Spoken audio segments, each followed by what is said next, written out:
Assalamualaikum warahmatullahi wabarakatuh. Hi everyone, my name is Syanwa Zahra and I'm from A class. In this video, I want to tell you guys about linguistics and the branches. So, do you know about the linguistic? Have you ever wondered how language works and how humans are able to communicate meaning through words? Every day, we use language without realizing that there is a scientific field that studies how language works.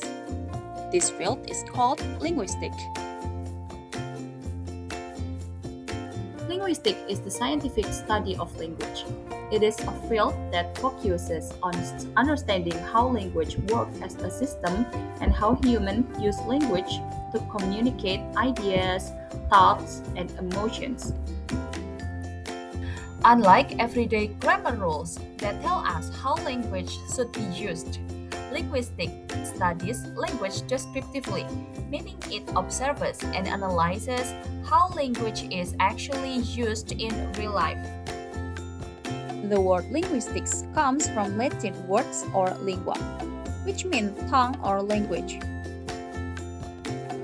This shows that linguistics has long been connected to human speech and communication. As an academic discipline, linguistics does not focus on one particular language only, but studies all human languages, both spoken and written. Linguistics aims to answer important questions, such as how are languages structured?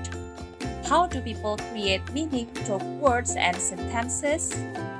Why do languages differ from one another? And how do humans acquire language from a very young age? Through these questions, linguistics help us understand language not only as a tool for communication, but also as a reflection of human cognition, culture, and society. By studying linguistics, we can see that language is not random. It follows certain patterns and rules that speaker unconsciously knows. This pattern allow humans to produce and understand an infinite number of sentences.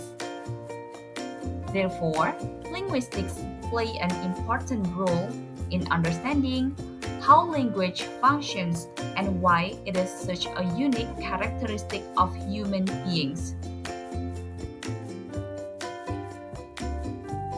Okay, now let's move to the next part.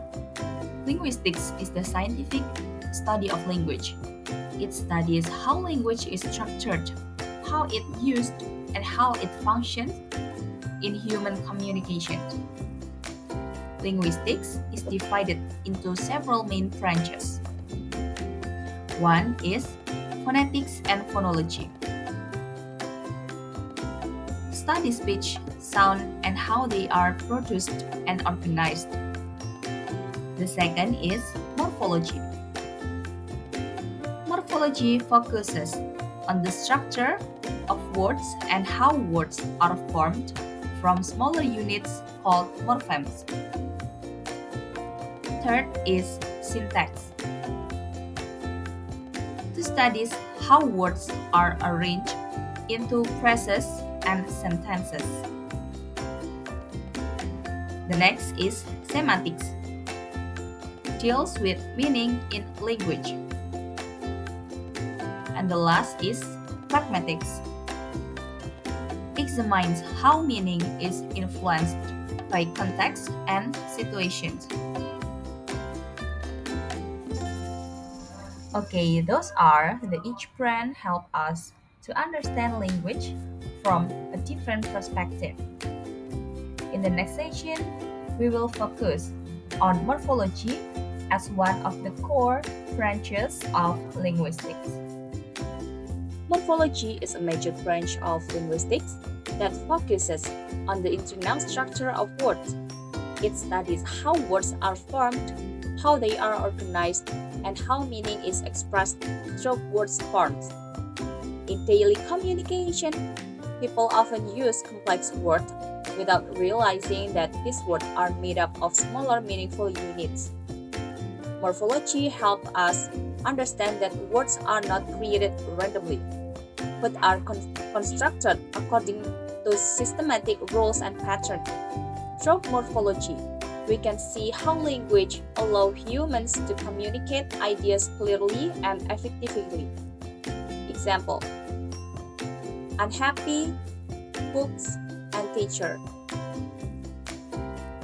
Morphology can be defined as the study of word formation in a language. It examines how words are created, modified, and related to one another. Through morphology, linguists analyze how new words are formed and how word forms change to express different meanings or grammatical functions.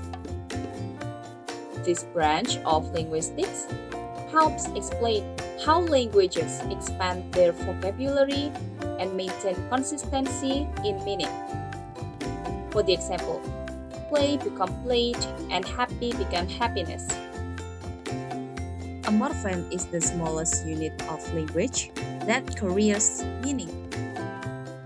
Unlike letters or syllables, morphemes always contribute meaning to a word. Words can consist of one or more morphemes, and each morpheme plays a role in shaping the overall meaning of the word. Understanding morphemes allows us to break down complex words and analyze their structure more clearly. For the example, cats is cat plus s. This shows that that word is plural. There are two main types of morphemes. The first is free morphemes, and the second is bond morphemes. Free morphemes can stand alone as independent words and carry meaning by themselves. And the second is bond morphemes. On the other hand, cannot stay alone and must be attached to other morphemes to convey meaning. Both types work together to form complete and meaningful words in a language. For the example, free morpheme is book, run, happy, and bond morphemes is un, it, and as. Morphological process describes the ways in which words are formed and changed in a language. First is affixation. Involve adding prefixes or suffixes to a base word to create new meanings or grammatical forms. Second is compounding. Combines two or more words to form a new word with a specific meaning. The third is derivation. It's a process that often changes the word's class or meaning of a word. These processes allow languages to develop new vocabulary and adapt to new concepts. For the example, affixation, happy become unhappy. Compounding, black plus board become blackboard. Derivation, teach become teacher. Morphology plays an important role in understanding how language functions. It helps language learners recognize patterns in word formation and improve vocabulary skills. Morphology is also essential in transition, language teaching, and linguistic analysis. By studying morphology, we gain deeper insight into how words are structured and how meaning is constructed in human language. For the example, help learners understand new words, supports accurate translation, and the last is improves linguistic analysis. To conclude, morphology helps us understand how words are formed and how meaning is constructed in a language. By studying morphology, we we can see that language is systematic and meaningful, not random. Okay, so that's it all for my presentation. I hope this explanation is useful and can give us a better understanding of morphology. Thank you for your attention and keep the spirit of learning. Wassalamualaikum warahmatullahi wabarakatuh.